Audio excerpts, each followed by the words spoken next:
स्वागत।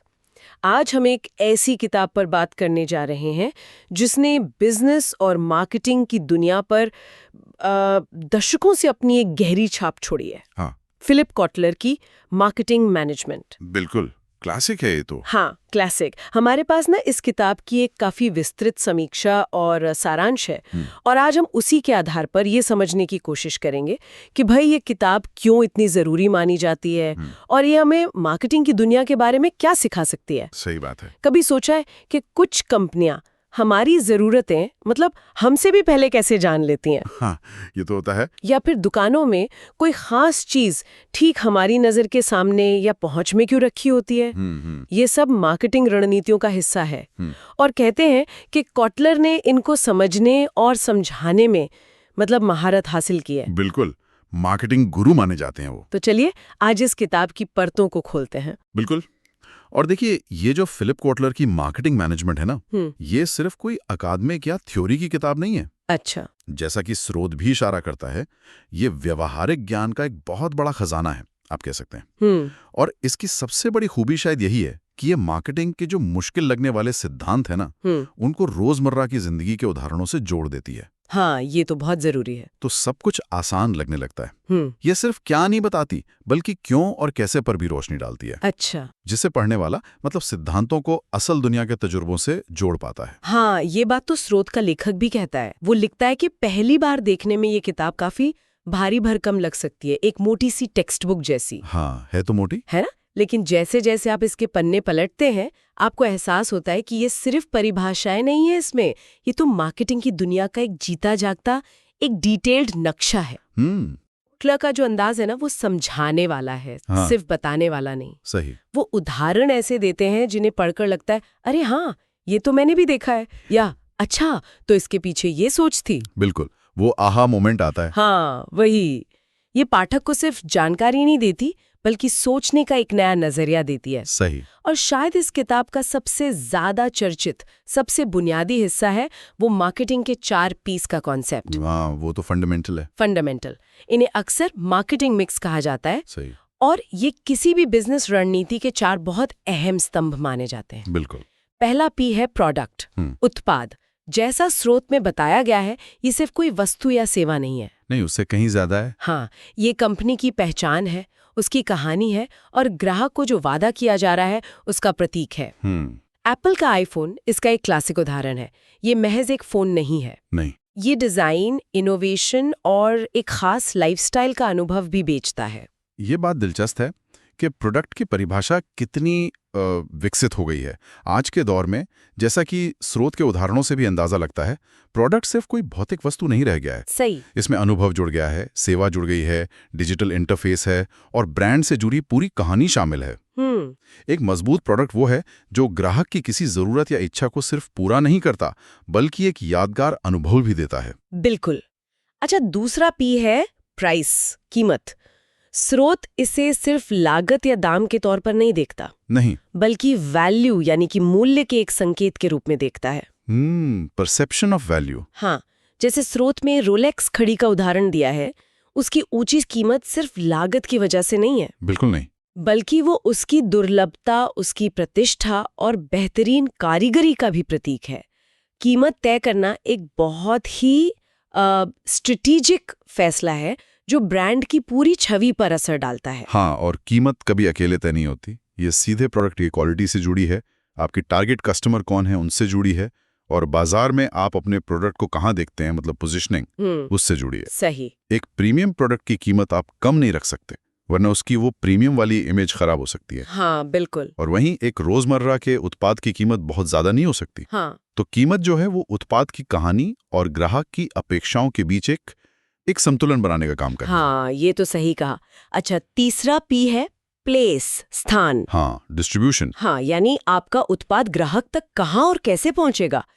ये सिर्फ दुकान की लोकेशन नहीं है। नहीं। उत्पाद को ग्राहक की पहुंच में लाने की पूरी रणनीति शामिल है। बिल्कुल। स्रोत में एक मजेदार उदाहरण दिया गया है कि सुपरमार्केट में बच्चों के खिलौने या कैंडी अक्सर नीचे के शेल्फ पर क्यों रखे जाते हैं। हाँ, ताकि बच्चों की नजर पड़े। हाँ, ताकि वो बच्चों की नजर में आसानी से आएं और वो उन्हें लेने की जिद करें। ये एक सोची समझी प्लेसमेंट रणनीति है। इसमें खास बात यह है कि प्लेस का मतलब लगातार बदल रहा है, खासकर इस डिजिटल युग में। हाँ, ये तो है। आज प्लेस का मतलब सिर्फ एक भौतिक दुकान या शेल्फ नहीं है। इसका मतलब है आपकी वेबसाइट, आपका मोबाइल ऐप, सोशल मीडिया पर आपकी मौजूदगी, सर्च इंजन में रैंकिंग भी। हाँ, सर्च इंजन में आपकी रैंकिंग और ऑनलाइन मार्केट प्लेस पर आपकी लिस्टिंग। ग्राहक जहां भी है वहां उत्पाद या जानकारी उपलब्ध कराना ही आज की प्लेस रणनीति का हिस्सा है। तो कॉटलर के सिद्धांत आज भी उतने ही प्रासंगिक हैं, बस उनका दायरा और खेलने का मैदान वो बदल गया है। अच्छा, और चौथा पी है प्रमोशन, प्रचार। हाँ, कम्युनिकेशन। हाँ, कम्युनिकेशन। ये अपने उत्पाद या सेवा के बारे में सही संदेश सही लोगों तक सही तरीके से पहुंचाने की कला और विज्ञान है। बिल्कुल। इसमें विज्ञापन, public relations, social media marketing, sales promotion, मतलब सब कुछ शामिल है। और कभी-कभी तो एक यादगार स्लोगन या कैंपेन सालों तक ब्रांड की पहचान बन जाता है, जैसे नाइकी का जस्ट डू इट। हाँ, क्लासिक। स्रोत के अनुसार ये सिर्फ 3 शब्द नहीं है, ये दुनिया भर में लाखों लोगों के लिए प्रेरणा और ब्रांड की पहचान का प्रतीक बन गए हैं। लेकिन ये चारों अलग अलग तो काम नहीं करते होंगे, है ना? बिल्कुल नहीं। और यही कोटलर के मॉडल की खूबसूरती है। गौर करने वाली बात यह है कि ये चारों P, product, price, place, promotion, ये एक दूसरे से गहराई से जुड़े हुए हैं और मिलकर काम करते हैं। अच्छा, इंटरलिंक्ड है? हाँ, पूरी तरह से। एक बेहतरीन प्रोडक्ट जिसकी कीमत सही ना हो, या जो सही जगह पर उपलब्ध ना हो, या जिसका प्रचार ठीक से ना किया गया हो, वो सफल नहीं हो सकता। इसी तरह शानदार प्रमोशन भी एक कमजोर प्रोडक्ट को लंबे समय तक नहीं चला सकता। इनकी सफलता इनके आपसी तालमेल और संतुलन पर निर्भर करती है। जैसा आपने वो शेल्फ प्लेसमेंट या कीमत निर्धारण का उदाहरण दिया, ये सब अलग-थलग फैसले नहीं हैं।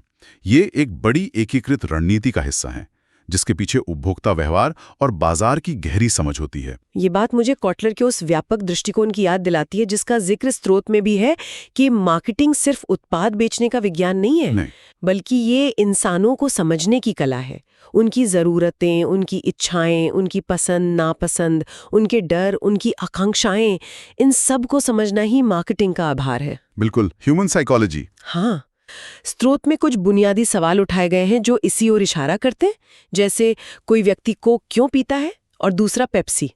किसी को डोमिनोज का पिज्जा क्यों भाता है और किसी को पिज्जा हट का। हाँ, ब्रांड लॉयल्टी। या कोई मर्सिडीज को सफलता का पैमाना क्यों मानता है और कोई मारुति को भरोसे का साथी। इन सवालों के जवाब सिर्फ प्रोडक्ट के फीचर्स में नहीं है। नहीं, बिल्कुल नहीं। ये उपभोक्ता के मन में उसकी भावनाओं और उसके सामाजिक संदर्भ में छुपे हैं। अगर इसे बड़े पैमाने पर देखें तो कॉटलर यही करने की कोशिश करते हैं। वो मार्केटिंग को मनोविज्ञान से, समाजशास्त्र से और यहाँ तक कि संस्कृति से भी जोड़ते हैं। अच्छा। स्रोत भी इसी बात पर बल देता है। ब्रांड्स अक्सर सिर्फ उत्पाद नहीं बेचते, वो एक भावना बेचते हैं, एक पहचान बेचते हैं, एक समाधान बेचते हैं, या एक खास जीवन शैली का वादा करते हैं। मर्सिडीज सिर्फ एक गाड़ी नहीं है, वो स्टेटस और उपलब्धि का एहसास है। सही। मारुति शायद भरोसे और किफायत का प्रतीक है। ये ब्रांड लोगों की इन्हीं गहरी भावनात्मक और सामाजिक जरूरतों को पहचानते हैं और अपनी पूरी मार्केटिंग रणनीति उसी के इर्द-गिर्द बनाते हैं। ये उपभोक्ता के क्यों को समझने की कोशिश है। और इस गहरी समझ को और ज्यादा व्यवहारिक बनाने के लिए, जैसा कि स्रोत बताता है, किताब की असली जान उसकी केस स्टडीज में बसती है। हाँ, केस स्टडीज बहुत महत्वपूर्ण है। वो थ्योरी को एक्शन में दिखाती हैं। जैसे स्टारबक्स की कहानी, स्रोत बताता है कि उन्होंने सिर्फ कॉफी नहीं बेची। नहीं, उन्होंने माहौल बेचा। हाँ, एक पूरा थर्ड प्लेस, यानी घर और ऑफिस के अलावा मिलने जुलने की एक जगह, उसका कल्चर बेचा। या प्रॉक्टर एंड गैम्बल का उदाहरण, कैसे उन्होंने साधारण घरेलू उत्पादों को रोजमर्रा की जिंदगी का इतना जरूरी हिस्सा बना दिया कि लोग उनके बिना सोच भी नहीं पाते। घर घर में। और अमेज़न, उन्होंने सुविधा यानी कन्वीनियंस को ही अपना सबसे बड़ा सेलिंग पॉइंट बनाया और खरीदारी का पूरा तरीका ही बदल दिया। बिल्कुल। ये उदाहरण दिखाते हैं कि सफल मार्केटिंग सिद्धांत को जमीनी हकीकत में कैसे उतारा जाता है। बिल्कुल। केस स्टडीज का महत्व इसलिए क्योंकि वो सिद्धांतों को जीवंत कर देती हैं। वो दिखाती हैं कि कंपनियां सिर्फ नियम कानून फॉलो नहीं करती, अच्छा, बल्कि वो बदलती परिस्थितियों, बाजार की चुनौतियों और उपभोक्ता व्यवहार में जो बदलाव आते हैं उनके हिसाब से अपनी रणनीतियों को लगातार ढालती हैं, उनमें बदलाव लाती हैं और तब कामयाब होती हैं। ये सीखने का एक बेहद ताकतवर तरीका है, क्योंकि ये वास्तविक दुनिया की जटिलताओं, अनिश्चितताओं और दांव पेच को सामने लाता है। सही। ये सिर्फ क्या करें नहीं सिखाता, बल्कि कैसे करें और सबसे जरूरी क्यों करें इसकी समझ भी देता है। और इसका नतीजा ये होता है कि जैसा स्रोत का लेखक अपने अनुभव से बताता है, इस किताब को पढ़ने के बाद दुनिया को देखने का नजरिया ही बदल जाता है। हाँ, आप चीजों को अलग तरह से देखने लगते हैं। बिल्कुल। आप अपने आसपास की चीजों में मार्केटिंग रणनीतियों को पहचानने लगते हैं। जैसे आप सोचने लगते हैं कि दुकानों में कैश काउंटर के पास हमेशा चॉकलेट, च्युइंगम या मैगजीन्स जैसी छोटी-मोटी चीजें ही क्यों रखी होती हैं। हाँ, इम्पल्स बाइंग के लिए। हाँ, वही। ये इसलिए है ताकि बिल देते समय इंतजार करते हुए लोग बिना ज्यादा सोचे समझे आवेग में आकर इन्हें खरीद लें। या जब हम ऑनलाइन कुछ खरीदते हैं तो वेबसाइट हमें हमारी पिछली खरीदारी या सर्च से मिलते जुलते और प्रोडक्ट्स क्यों सुझाती हैं। पर्सनलाइजेशन। हाँ, स्रोत के अनुसार ये सब संयोग नहीं है, बल्कि बहुत सोची समझी मार्केटिंग रणनीतियां हैं जो अनजाने में ही हमारे फैसलों को प्रभावित कर रही हैं। इससे एक अहम सवाल खड़ा होता है कि इस बढ़ी हुई जागरूकता का आखिर क्या किया जाए।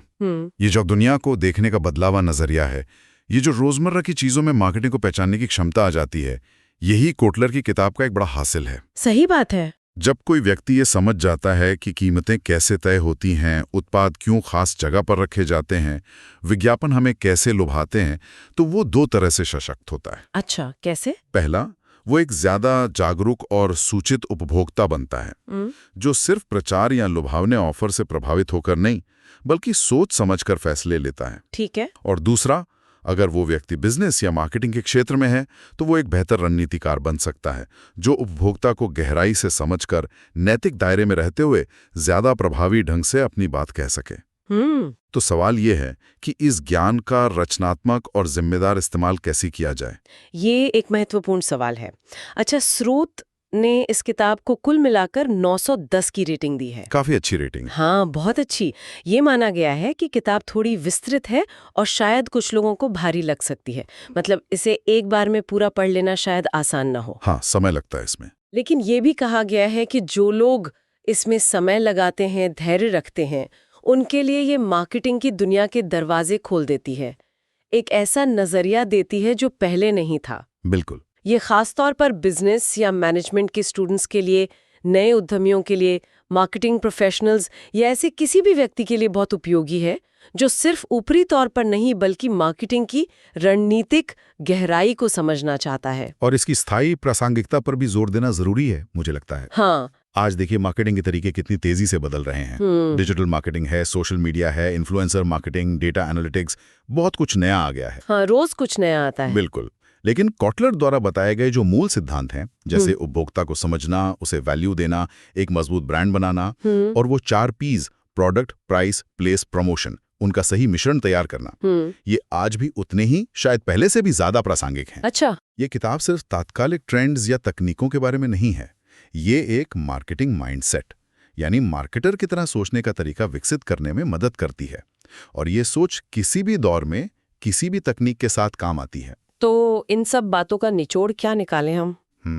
यही कि फिलिप कॉटलर की मार्केटिंग मैनेजमेंट सिर्फ एक और बिजनेस की किताब नहीं है।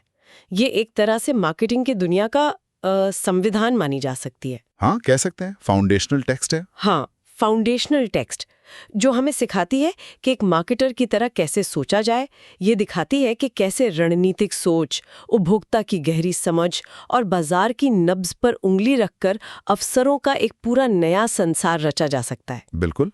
और ये हमें ये भी याद दिलाती है कि हम जिस दुनिया में रहते हैं उसमें हमारे बहुत से फैसले, हमारी पसंद नापसंद, जाने अनजाने मार्केटिंग की शक्तियों द्वारा प्रभावित होती हैं। इसलिए मार्केटिंग को समझना सिर्फ बिजनेस के लिए ही नहीं, बल्कि अपने आसपास की दुनिया को बेहतर ढंग से समझने के लिए भी जरूरी है। बिल्कुल सही कहा। और अंत में एक सवाल छोड़ना चाहूंगा जो स्रोत में दिए गए सिद्धांतों से ही उभरता है और आज के संदर्भ में बहुत महत्वपूर्ण है। जरूर। हम आज artificial intelligence, AI, big data और मशीन लर्निंग के युग में जी रहे हैं, हाँ, जो मार्केटिंग के तरीकों को क्रांतिकारी ढंग से बदल रहे हैं। ऐसे में कोटलर के मौलिक सिद्धांत, इंसान की जरूरतें, इच्छाएं, मनोवैज्ञानिक पहलू और उन तक पहुंचने के नियम, क्या ये भी बदल रहे हैं? अच्छा सवाल है। या सिर्फ इन सिद्धांतों को लागू करने के तरीके, प्लेटफॉर्म और उपकरण बदल रहे हैं? क्या तकनीक सिर्फ हमारे काम करने का ढंग बदल रही है, या वो मार्केटिंग और उपभोक्ता व्यवहार के मूल तत्वों को भी बदल रही है? ये सोचने वाली बात है। हाँ, इस पर विचार करना वाकई दिलचस्प होगा। बिल्कुल, एक बहुत ही प्रासंगिक सवाल